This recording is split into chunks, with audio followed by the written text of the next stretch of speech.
in your face. I fell out of bed or I slipped in the shower. 2 or more inmates film activities like TV or telephone. I mean, you're going to have anyway because you got bohogs in the dorm before. Extortion.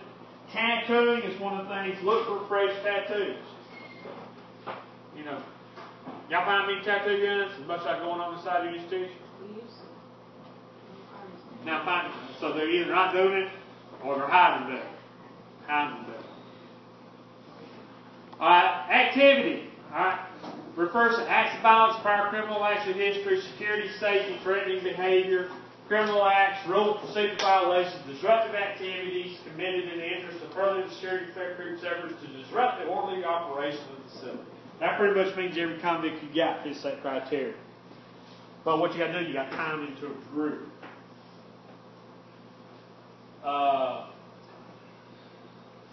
Time to group.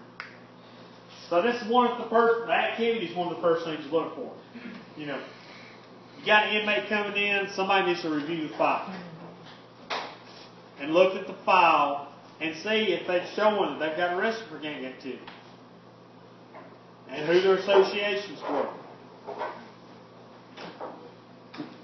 Suspect is an offender who is suspected of being a security threat offender or security threat group member. These STO suspects are considered non-validated until such time as their behavior warrants reconsideration. You go through the whole investigative process. You look at the files, you know, check bodies for tattoos, go through shakedown everything, go through the interview process.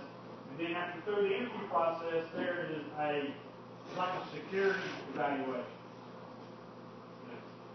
Each thing gets a certain amount of points. And depending on how many points adds up, depends on whether they're a validated gang member or not.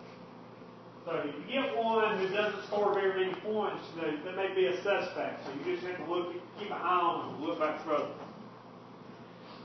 Alright, the offender, any individual who has the potential or has committed acts that threaten the safety of others or the overall order of the operation. That means they scored whatever amount was supposed to be. Then become a validated offender. An individual identified as a member of a security threat group by using instruments provided for validation by the Central Office Security Threat Group Coordinator. So the investigator compiles all this information, fills all the paperwork out, gives it to the Central Office, gives it to the institutional coordinator, who puts a stamp on it and sticks it in the mail. And goes to there. We already talked about the coordinator, just did. The investigator is just whoever collects all the information.